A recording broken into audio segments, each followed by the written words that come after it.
Pernah tidak kamu melihat video di media sosial, seorang bayi duduk di kursi makan yang estetik, di depannya ada piring silikon cantik berisi brokoli kukus, potongan daging steak, dan ubi ungu. Lalu detik berikutnya, bam! Semuanya terbang ke lantai. Muka bayi penuh noda, lantai hancur lebur, tapi ibunya tersenyum sambil bilang, ini sosial, ini proses belajar. Ah, klasik. Itu pasti konten baby led weaning atau BLW. Sementara di sisi lain dunia, ada ibu yang duduk manis, memegang mangkuk, berisi bubur saring, pesawat-pesawatan sendok, menuju mulut anak, bersih, rapi, dan selesai dalam 15 menit. Nah, ini dia. Dua kubu ini rasanya seperti tidak pernah akur ya. Ada kubu biarkan anak mandiri dan kubu yang penting anak kenyang. Tapi pertanyaannya, di balik perdebatan teknis ini, mana yang sebenarnya paling benar? Dan yang lebih penting lagi, mana yang tidak bikin ibunya gila? Itu poin kuncinya.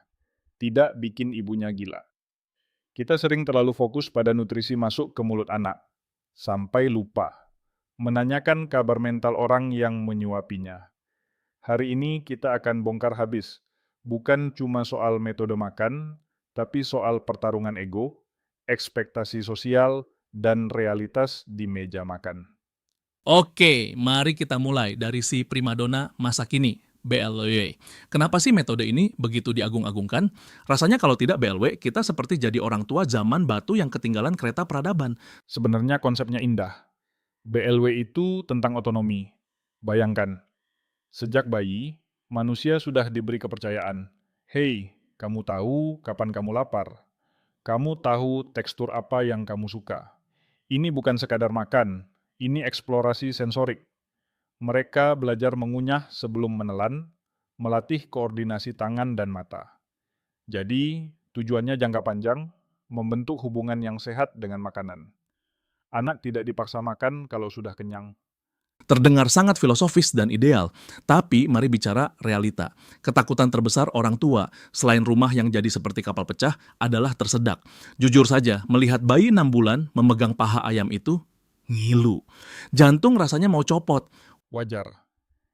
Insting kita adalah melindungi. Tapi di sini letak miskonsepsinya. Ada beda besar antara gagging, muntah refleks, dan choking, tersedak.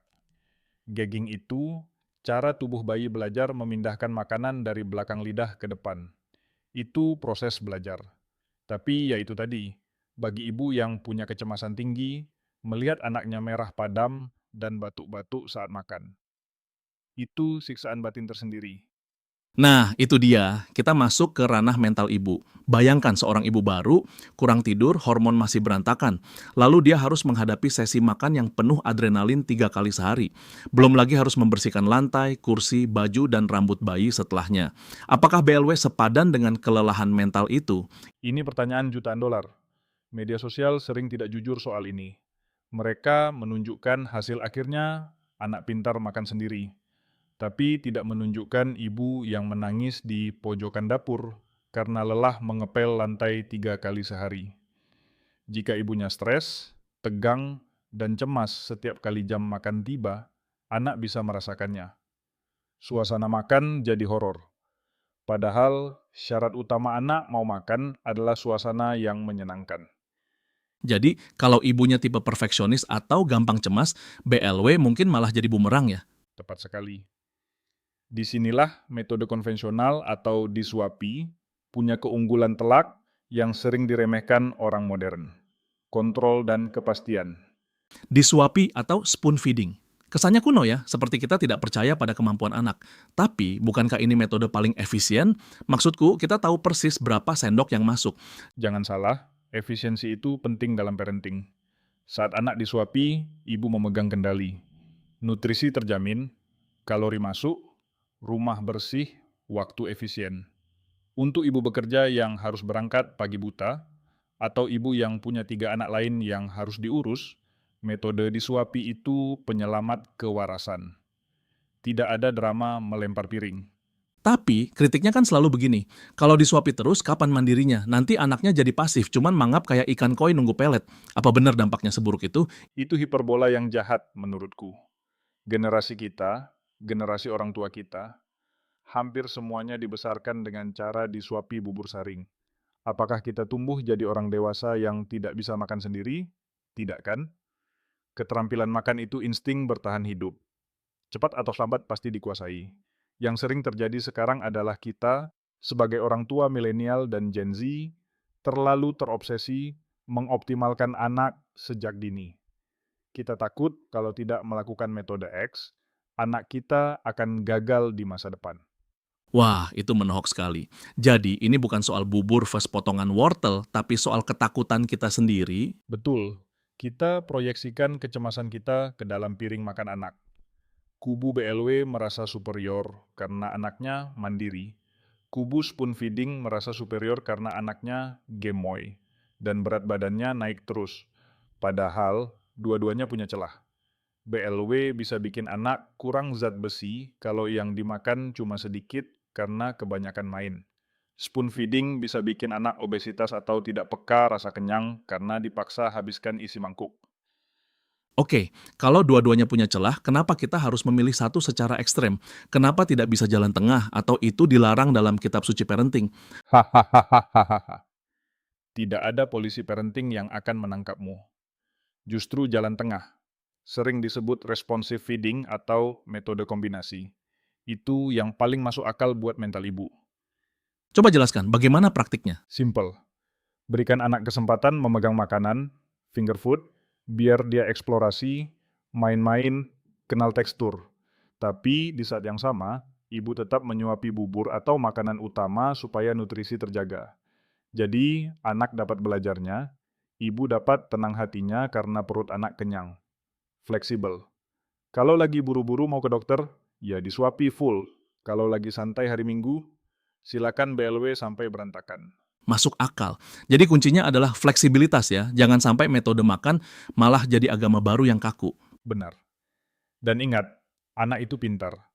Mereka tahu siapa yang menyuapi, siapa yang membiarkan mereka makan sendiri. Poin pentingnya adalah interaksi. Mau BLW atau disuapi, jangan sambil main HP. Tatap matanya, ajak ngobrol. Ini wortel, warnanya oranye, rasanya manis. Itu yang membangun otak mereka, bukan sekadar cara makanan masuk ke mulut. Saya suka sudut pandang itu. Tapi ada satu hal lagi yang sering bikin ibu-ibu down. Komentar orang lain. Neneknya bilang, kok anak dikasih makan potongan besar, nanti keselek. Teman di Instagram bilang, kok masih disuapi bubur, nanti telat bicaranya loh karena otot mulut nggak terlatih. Ah, mom shaming berkedok kepedulian. Dengar, tidak ada piala untuk ibu yang anaknya paling cepat makan steak. Dan tidak ada hukuman penjara untuk ibu yang anaknya makan bubur sampai umur setahun. Kesehatan mental ibu adalah pondasi tumbuh kembang anak. Kalau kamu merasa BLW itu terlalu berat, terlalu kotor, dan bikin kamu mau meledak marah, berhenti. Kembali ke sendok. Ibu yang bahagia dan waras jauh lebih berharga buat anak daripada metode makan yang kekinian. Jadi valid ya kalau ada ibu yang bilang saya tidak sanggup BLW karena saya tidak sanggup bersih-bersihnya. Sangat valid. Jangan meremehkan kelelahan sensorik akibat rumah berantakan. Kalau rumah bersih bikin kamu tenang dan bisa senyum ke anak, lakukan itu. Jangan korbankan kedamaian rumah tangga demi tren. Ingat, perjalanan makan anak ini panjang. Masih ada belasan tahun ke depan. Jangan habiskan energimu di 6 bulan pertama hanya untuk stres soal tekstur.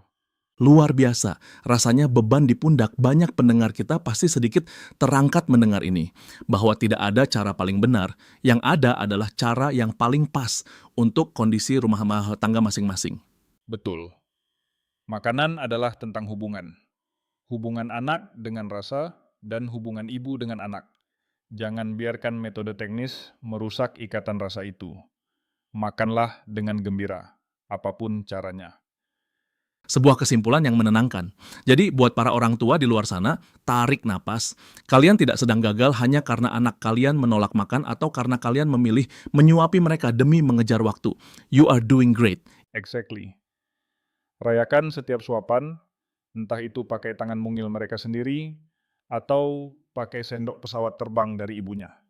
Baiklah, sepertinya kita sudah mengupas tuntas drama meja makan ini. Sebelum kita tutup, untuk teman-teman yang merasa konten ini gua banget atau punya teman yang lagi stres berat mikirin empati, tolong bagikan episode ini ke mereka. Siapa tahu bisa menyelamatkan kewarasan satu orang ibu hari ini. Dan jangan lupa tekan tombol like, tinggalkan komentar tentang pengalaman horor atau lucu kalian saat menyuapi anak. Kami sangat ingin membacanya. Dan pastinya subscribe channel ini supaya tidak ketinggalan obrolan daging berikutnya. Terima kasih sudah mendengarkan. Sampai jumpa di episode berikutnya. Tetap waras dan selamat makan. Sampai jumpa ya.